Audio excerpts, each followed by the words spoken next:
Hello everyone, I'm Praveen Gupta, a research fellow at Microsoft Research India. Today, I'll be presenting our work on Datalake Navigator, an automated system for data discovery at scale. This is joint work with my collaborators at Microsoft Research, Sagar Bharadwaj, Ranjita Bhagwan, and Saikat Guha. Let me motivate the problem we are trying to solve with an example. An analyst Anita wants to build a root cause analysis dashboard. She starts with a table called alerts, which gives her a list of errors which has occurred in the data center. For analyzing these errors, she needs information from different sources, such as the system and application layers.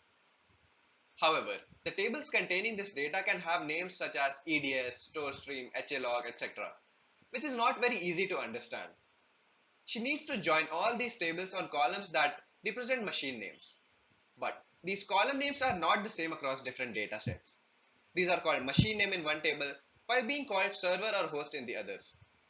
Moreover, in a large organization, these datasets are often owned by several independent teams, each having its own data access and usage practices. All this makes it really difficult for Anita to easily find data that she needs for her analysis. This process of manually looking for teams and datasets can take several months. Thus, we built Datalake Navigator, a large-scale data discovery system for data lakes that store exabytes of data in billions of data streams. Among the previous work targeting this problem, Josie and Aurum are two state-of-the-art techniques. However, they require a full pass over the data, which is not feasible for large data lakes containing exabytes of data. Josie requires an intermediate data structure whose size explodes with an increase in number of unique values in the datasets.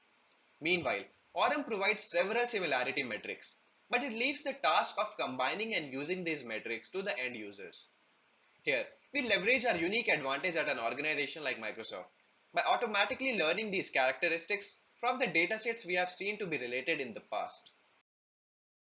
We see millions of jobs run every day on Cosmos, which is an internal data lake at Microsoft. We have logged queries from these jobs run over the last decade. This enables us to parse join clauses from these scripts and use them as the collective knowledge of several developers and analysts who have worked with the datasets to understand the characteristics of related data. Consider this script written in Scope, which is the querying language in Cosmos.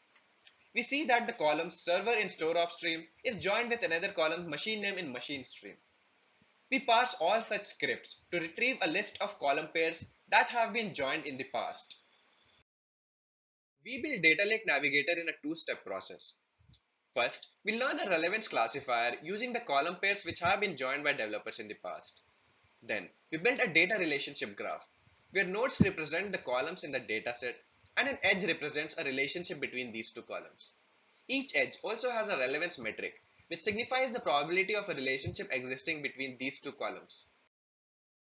For building a relevance classifier, we start by generating our ground truth, where positive samples are the column pairs joined in the past, and negative samples are random column pairs from the dataset. Although this can add noise to the dataset as randomly selected column pairs may be related, it is statistically unlikely if we take a large number of columns. Then we extract few features based on metadata and data collected from these columns in the ground truth and train a random forest classifier with 100 trees. This classifier takes column pairs not seen before in the ground truth and gives a probability of them being related. We use two classes of features, metadata and content-based features.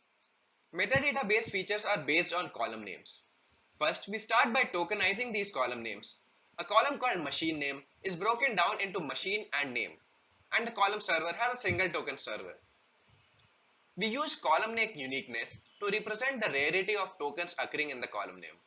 We capture TF-IDF scores for each of the token in the dataset. Tokens like ID, name occur frequently in this dataset and thus have a lower TF-IDF value. Column name uniqueness is the TF-IDF score of the rarest token in the column name. Column name similarity captures the semantic similarity between two columns. We use token embeddings pre-trained on software-specific datasets and generate the column name embeddings by aggregating token embeddings with their weighted TF-IDF scores. Column name similarity is the cosine similarity between two column name embeddings.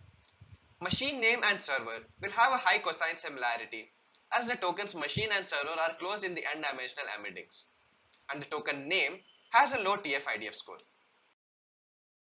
Content features are calculated by using data stored in each column.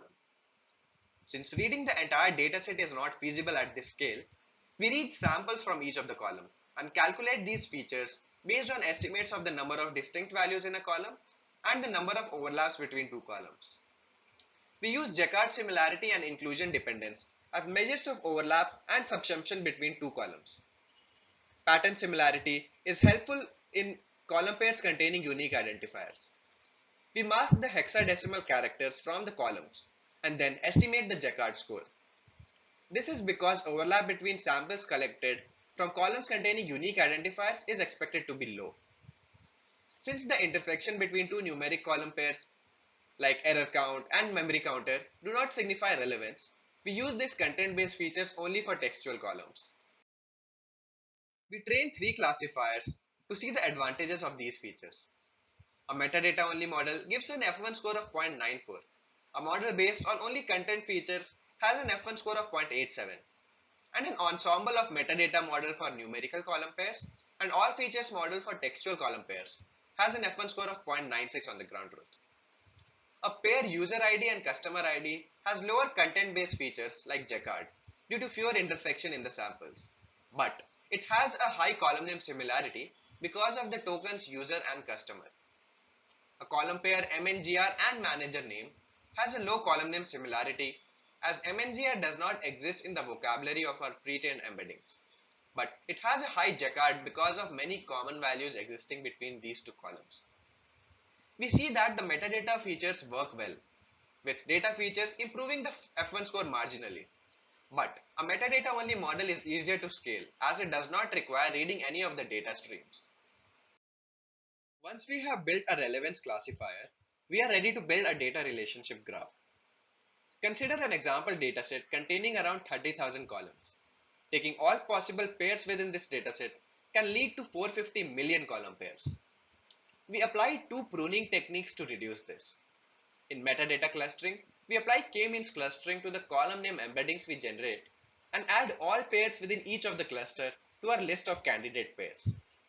In reverse index based pruning, we create an inverted index to map the data values to the columns they occur in.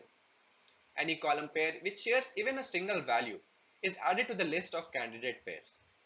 This reduces our candidate pairs from 450 million to just 40 million pairs. Then we pass these pairs to our classifier, which predicts whether each of the pair is related or not. We built a data graph for a data lake containing around 4.5 petabytes of data in 81 minutes. This was 30 times faster than other state-of-the-art techniques, thus telling us that our approach scales well. We also created a dataset by manually labeling all related pairs in the dataset. In this dataset, our approach significantly outperformed other state-of-the-art methods and gave us an F1 score of 0.79 compared to 0.54 with Aurum and 0.4 with Josie. Thus, our system can accurately learn characteristics from past user queries and build a data graph. To summarize, we built Datalake Navigator, an automated system for data discovery in large data lakes. We use machine learning to learn the characteristics of columns joined in user jobs from the past decade. We built a data graph for a data lake containing 4.5 petabytes of data in 81 minutes. Thus, our approach scales well. We significantly outperformed other state-of-the-art systems on a manually labeled dataset by leveraging our past user queries. Thank you.